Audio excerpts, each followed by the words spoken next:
Before the visitor ever came, before the footsteps, before the fear, there was Aruwa. Aruwa was not a rich village, but it was a content one. It sat quietly between tall palm trees and wide stretches of red earth, where the road curved gently instead of cutting straight through the land. In the early mornings, smoke rose slowly from clay kitchens, curling into the pale sky like lazy prayers. The air always smelled of firewood, fermented grains, and wet soil. In Aruwa, people woke up before the sun, not because they were afraid of the day, but because they trusted it. Doors were never locked, not because people were careless, but because nothing bad had ever given them a reason to lock them. Goats wandered freely between homes. Chickens slept wherever night found them. Children ran barefoot, their feet hardened by hurt and play, laughing until their mothers called them in with tired but loving voices. Visitors were never questioned. If a stranger arrived, a stool was brought out, water was offered, food followed soon after. In Aruwa, hunger was considered a shame, not for the one who was hungry, but for the one who failed to feed them. At night, old men sat outside, long after darkness settled. They told stories about wars they never fought, journeys they never completed, and spirits they hoped never to meet. Their voices were low, mixed with the sounds of crickets and distant drums from neighboring villages. Women tied their wrappers, swept their compounds, and slept without fear. Children slept deeply. Deep sleep is a sign of peace, and Aruwa slept deeply. The elders often said, "We have lived well. Trouble has forgotten our name."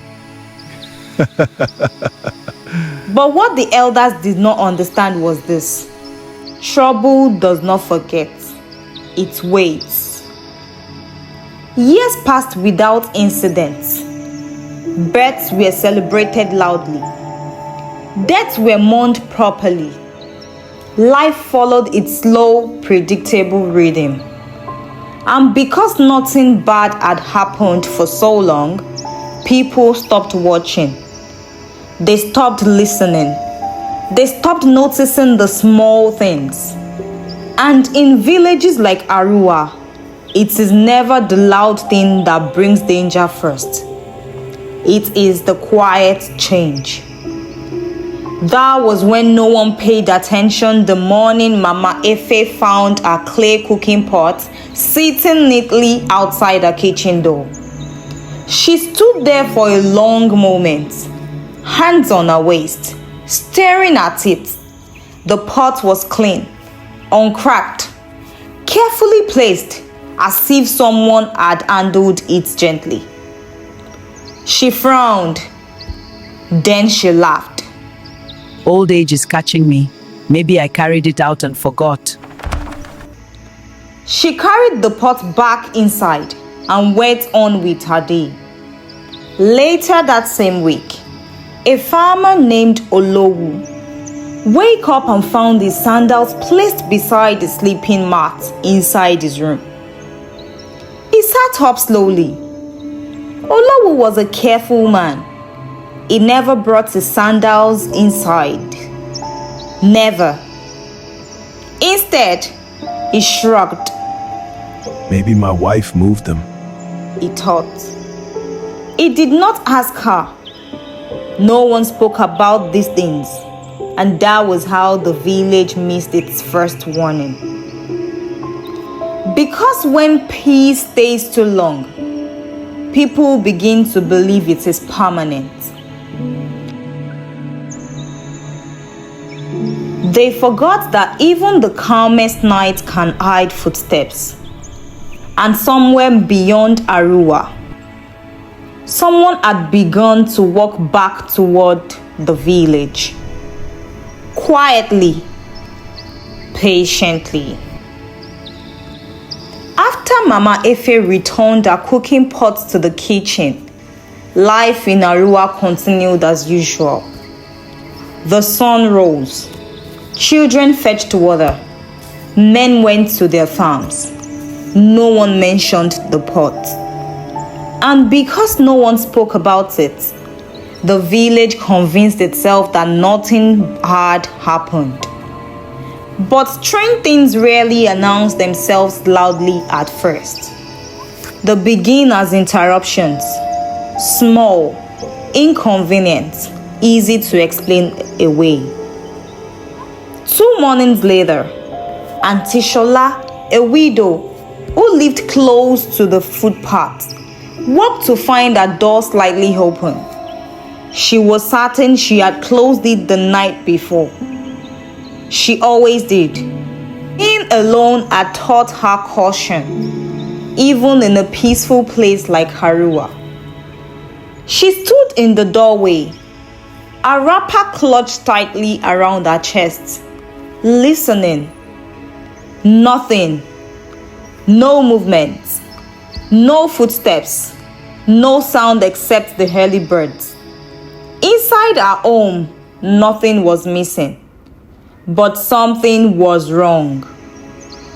A wooden stool had been moved from the wall and placed in the middle of the room, facing a sleeping mat. Auntie Shola felt a coldness move across her skin. Not fear, not yet, just confusion. She carried the stool back and muttered a short prayer under her breath. That was all. She told no one. The village had an unspoken rule. Do not speak of things that have no explanation. Talking about them gave them power. So everyone stayed silent, and the silence grew. On the 3rd morning, a hunter named Bamidele returned from the bush earlier than usual. He had slept poorly. The dogs had barked all night, but not in warning. They barked, they stopped, then barked again, as if responding to something only they could see. When Bamidele entered his hut, he froze. His cutlass, the same cutlass he always hung outside, was leaning carefully against the wall near his bed. Clean, oiled, almost respectful, his heart beat faster. Bamidele was not a fearful man. He had faced wild animals. He had slept alone in the forest. But this felt different. This felt intentional. Someone had entered his home. Someone had touched his things and left them behind. That evening, whispers finally began. Not loud discussions, not meeting, just soft conversations between neighbors. Have you noticed anything strange? Did your dogs bark last night? Did you sleep well? Each question was asked carefully, as if the words themselves might summon something. That night, the moon rose thin and pale. The air felt heavy. People slept lightly, and shortly after midnight, the dogs began to bark again. This time, they did not stop. They barked in fear, not at the bush, not at animals, but toward the heart of the village. No one opened their doors. No one stepped outside. People lay awake, holding their breaths, listening. Then, footsteps. Slow, measured, not hurried, not hiding. Footsteps that did not belong to someone afraid of being seen. By morning, 3 homes had been entered. Nothing was stolen. No food, no money, no tools. Instead, stools were turned to face sleeping mats. Mirrors were turned toward the wall. Doors were left open. In Aruwa, elders said mirrors turned away were signs of warning. The village had been warned, and fear finally arrived. Not running, not shouting, but sitting quietly in everyone's chest. That was the morning Aruwa locked its doors for the first time. The first night Aruwa locked its doors, the village felt unfamiliar to itself. It was not loud. It was not chaotic. It was quiet in a way that made the skin listen. People slide wooden boats into place with hands that were suddenly unsure. Doors that had never resisted being closed now made sharp, unfamiliar sounds. Some doors did not close properly anymore, warped by years of being left open, and their owners had to force them shut, embarrassed by how easily peace had softened their homes. Inside the huts, lamps were turned low, not because oil was scarce, but because light suddenly felt like an invitation. Mats were pulled closer together. Mothers drew their children nearer, pressing warm palms against small backs, as if touch alone could keep the night outside. Children noticed everything. Why are we closing the door? Why are the dogs crying? Their parents answered without conviction. Sleep, they said. It is nothing. But the children could hear what the adults refused to name. Fear has a sound. And that night, it sounded like breathing held too long. As darkness settled fully, the village dogs began to behave strangely. They did not roam. They did not bark at shadows. They sat. Every dog faced the same direction, toward the old footpath that crawled through the edge of Aruwa like a scar. Their ears stood straight. Their bodies were tense. Low whimpers escaped their throats. The kind animals make when instinct warns them of something their eyes cannot yet explain. In African belief, when animals grow silent together, it is because something unseen has entered the land. Inside our hut, Mama Efe pulled her wrapper tighter and whispered the name of God underneath her breath. Across the village, Bamidele lay awake, his hand wrapped around the handle of a tool he had never once slept with before. No one slept deeply. Time stretched.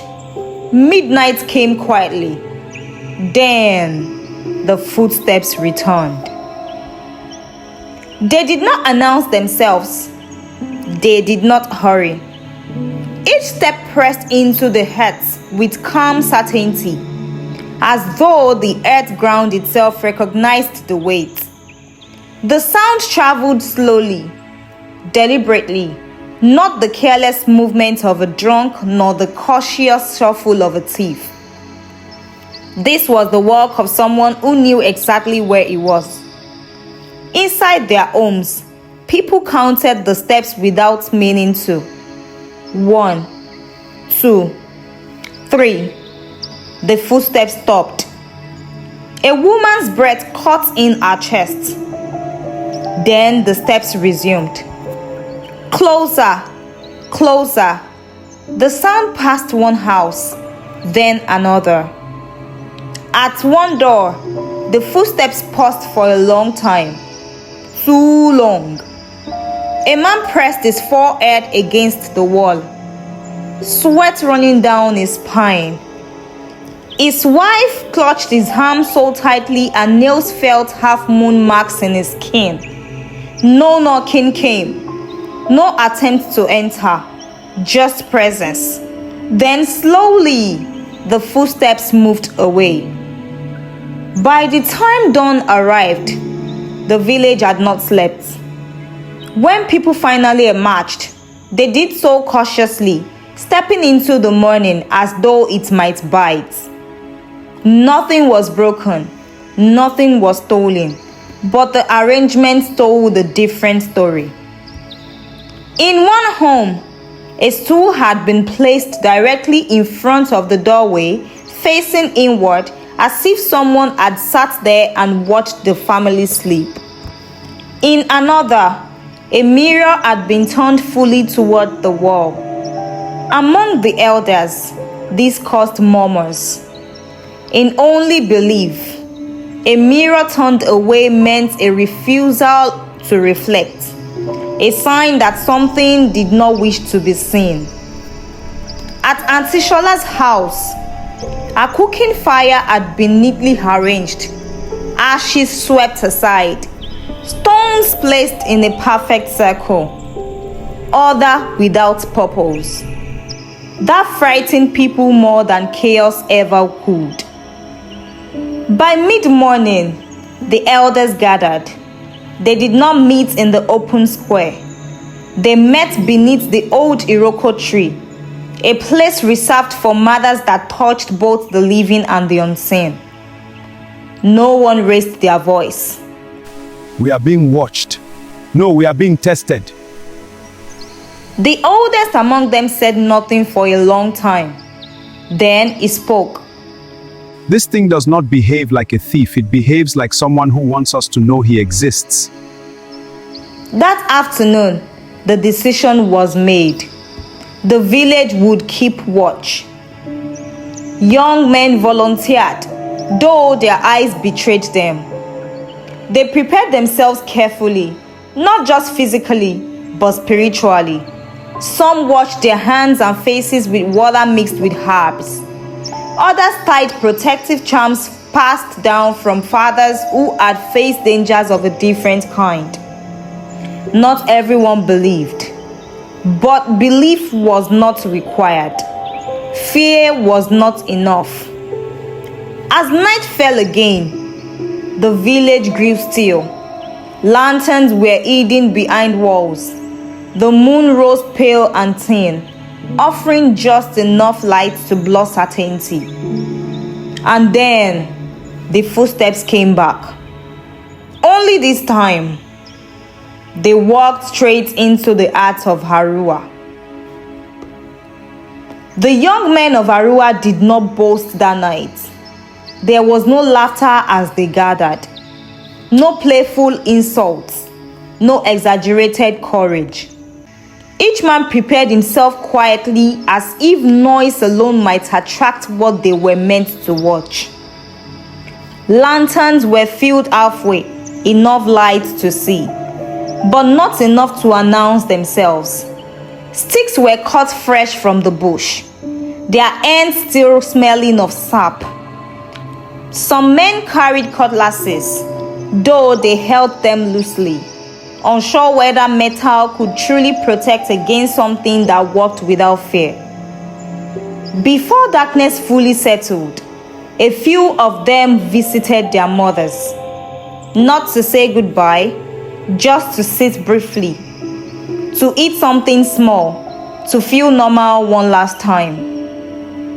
In Aruwa, when men faced danger they did not understand, they returned first to the woman who gave them life.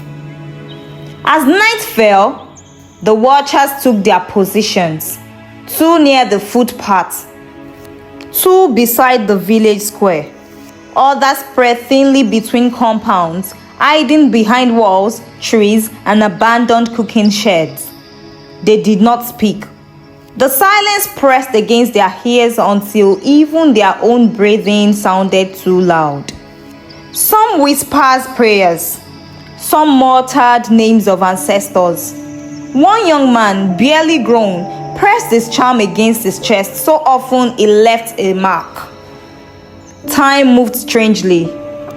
Moments stretched, then collapsed. The moon climbed higher, pale and watchful, offering just enough light to confuse shapes and deepen shadows. Then, without warning, the dogs went silent. Not one bark, not one whimper. Every animal in the village froze at once. In African belief, this was worse than noise because silence meant something had arrived already. The footsteps came moments later, clear, unheeding.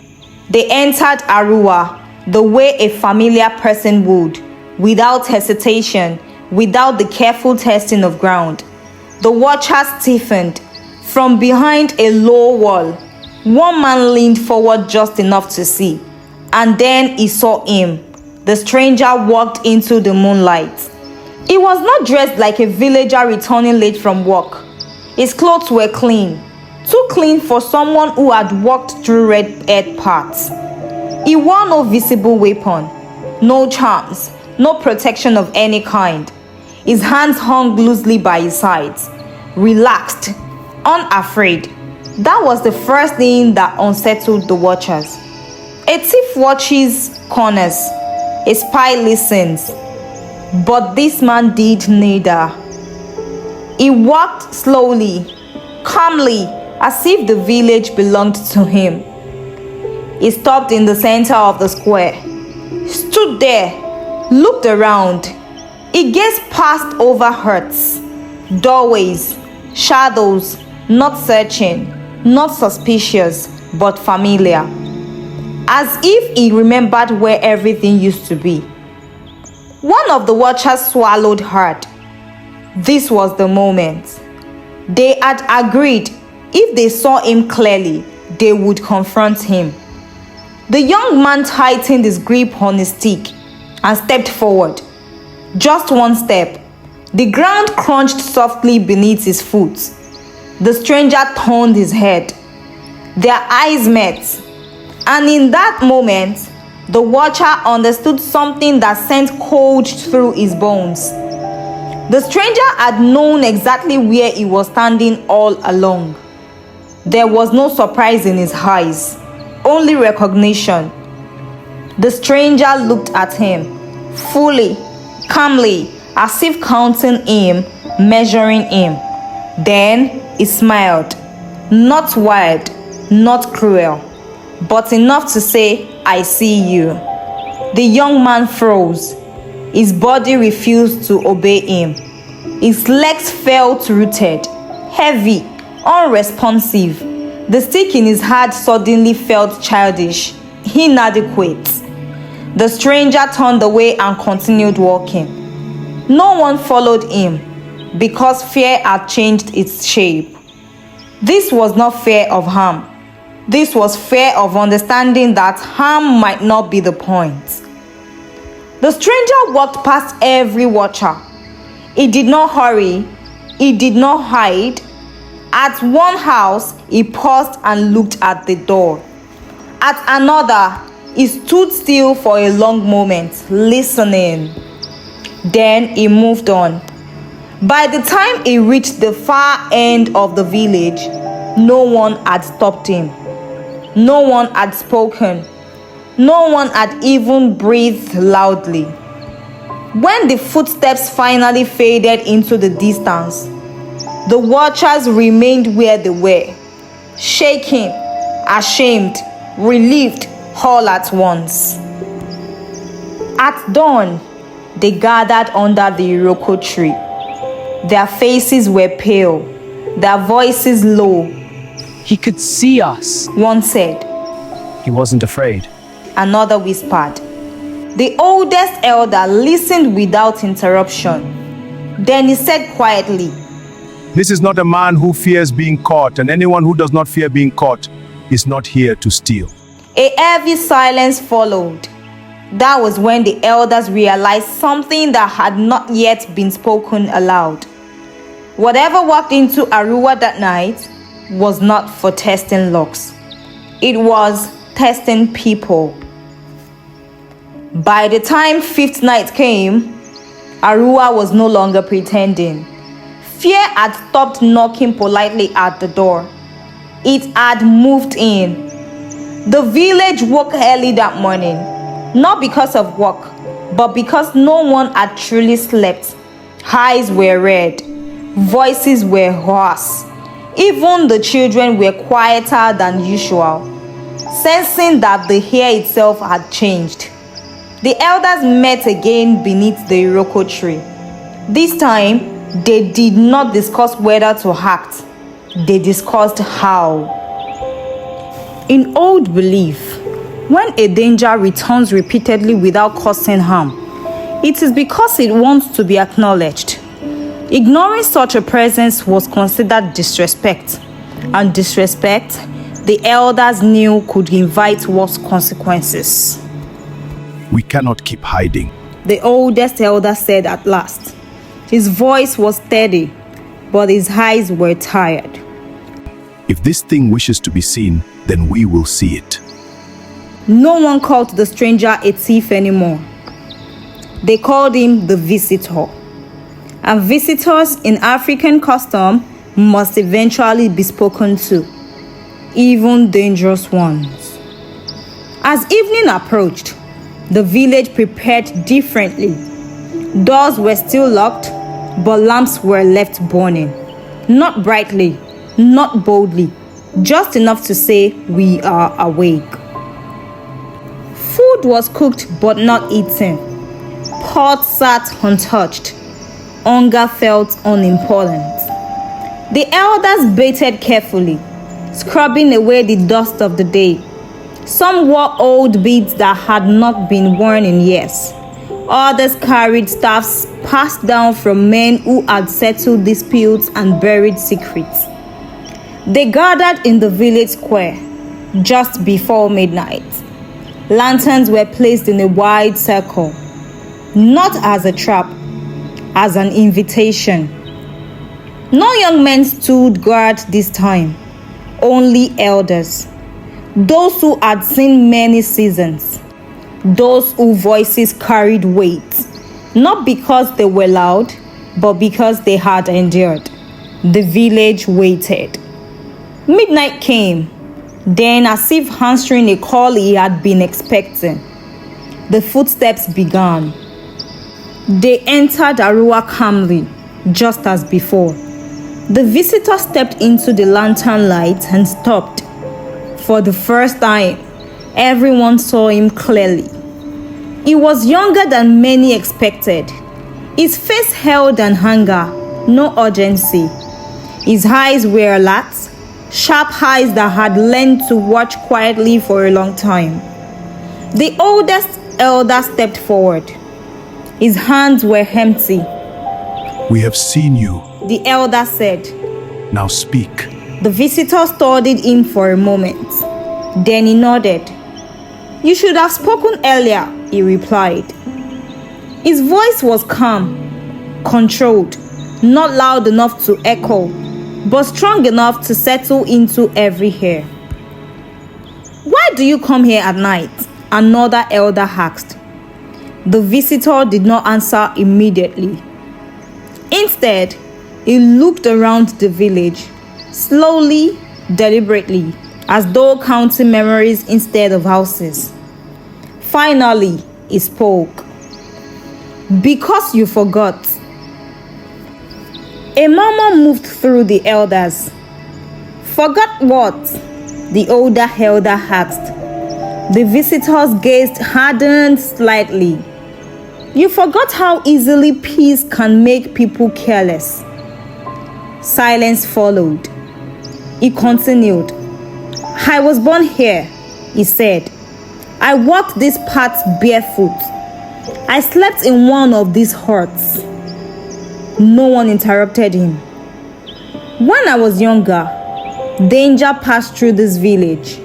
Quiet danger, the kind that does not shout. His jaw tightened. I cried out, he said, not loudly, not dramatically. I cried the way a child cries when he believes someone will hear.